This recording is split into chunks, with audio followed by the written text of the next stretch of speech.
प्यारे बच्चों, हिंदी व्याकरण में हम कारक के भेद पढ़ रहे थे, जिसमें हम 4 भेद पढ़ चुके थे।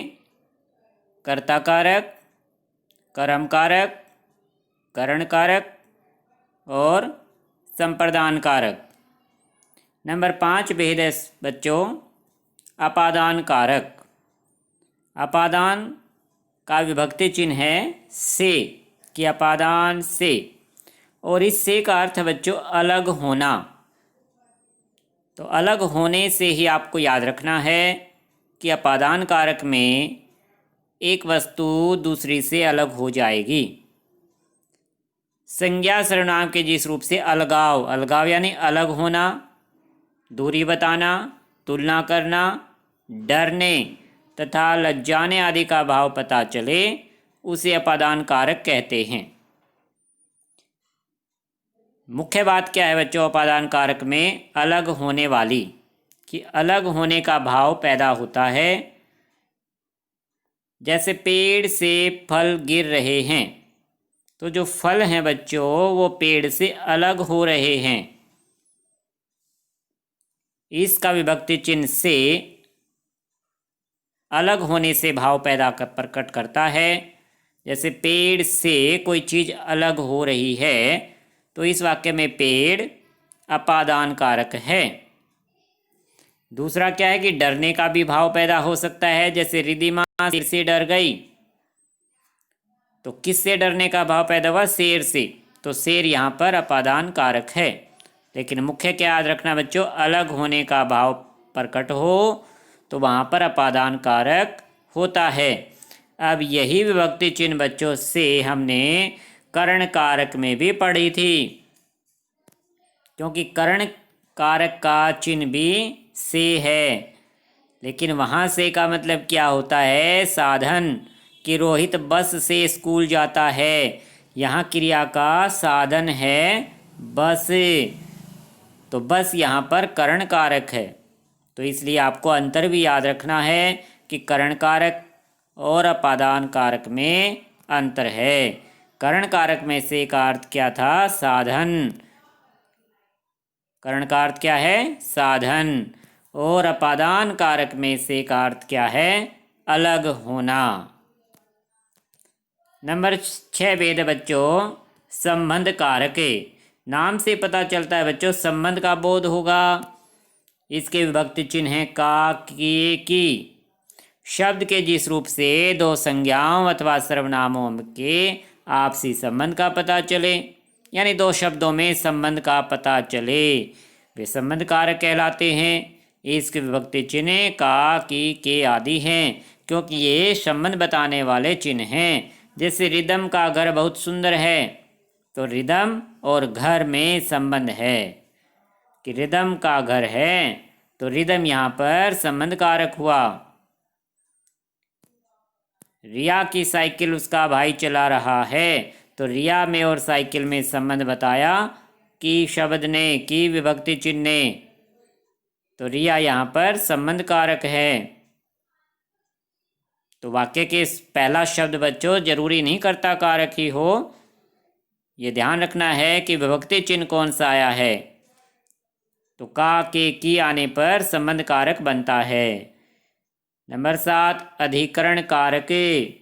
अधिकरण का मतलब होता है बच्चों आधार।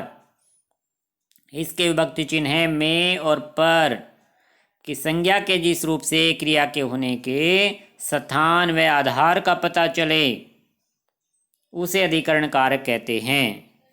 इसका विभक्ति चिन्ह में, पर आदि हैं। आधार का मतलब क्या है बच्चों? जैसे पेड़ पर गिलहरी बैठी है, तो पेड़ क्या है? बैठने का आधार है, क्योंकि बिना पेड़ के गिलहरी नहीं बैठ पाती उस पर। तो पर विभक्ति चिन्ह से आधार प्रकट होता है क्रिया का। बस्ता अलमारी में रखा है, कि रखने का आधार क्या है? अलमारी, तो अलमारी में, अलमारी यहाँ पर अधिकरण कारक है। तो जिस शब्द के आगे विभक्ति चिन्ह लगता है वही शब्द कारक बन जाता है। नंबर 8 भेद है बच्चों संबोधन कारक।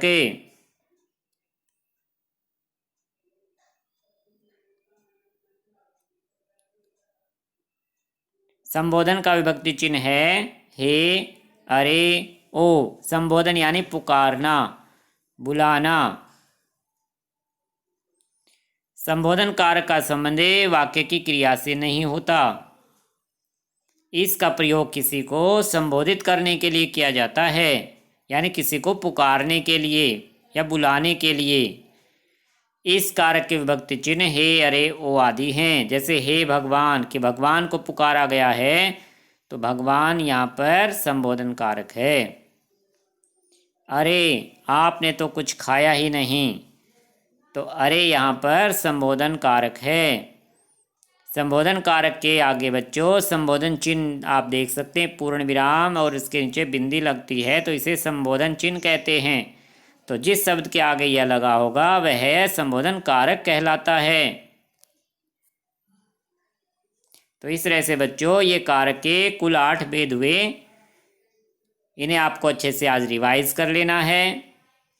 नेक्स्ट टाइम हम इसका अभ्यास करेंगे। एक बच्चों आपको संप्रदान जो कल किया था हमने नंबर 4 भेद और कर्म, इनमें भी अंतर याद रखना है, क्योंकि इनका विभक्ति चिन्ह भी मिलता है। एक जैसा दिखाई दे रहा होगा आपको। कर्म कारक विभक्ति चिन्ह को, संप्रदान में भी एक विभक्ति चिन्ह को आता है, लेकिन अर्थ बच्चों अलग निकलता है वाक्य से। कर्म कारक का मतलब है क्रिया का फल जिस पर पड़े, कि वहाँ को का अर्थ क्या है, क्रिया का फल पड़ता है। जैसे अध्यापिका बच्चों को पढ़ाती है, तो पढ़ने का जो फल है वो बच्चों को मिलता है, कि बच्चों को पढ़ना पड़ रहा है तो प्रभाव बच्चों पर पड़ता है। तो वहाँ को का अर्थ क्या है, कर्म कारक। और संप्रदान में जो को है उसका अर्थ क्या है, किसी के लिए कोई चीज़ देना, किसी को कोई वस्तु देना। जैसे डॉक्टर ने मरीज को दवा दी, तो यहाँ को का अर्थ क्या निकला कि मरीज को कुछ चीज़ दी गई है, यानी दवा दी गई है। तो संप्रदान में को का अर्थ है किसी को कोई वस्तु प्रदान करना। तो इस तरह से आपको इन कारक को अच्छे से समझना है, तब इनको रिवाइज करना, तो आपको ये हमेशा तक याद रहेंगे।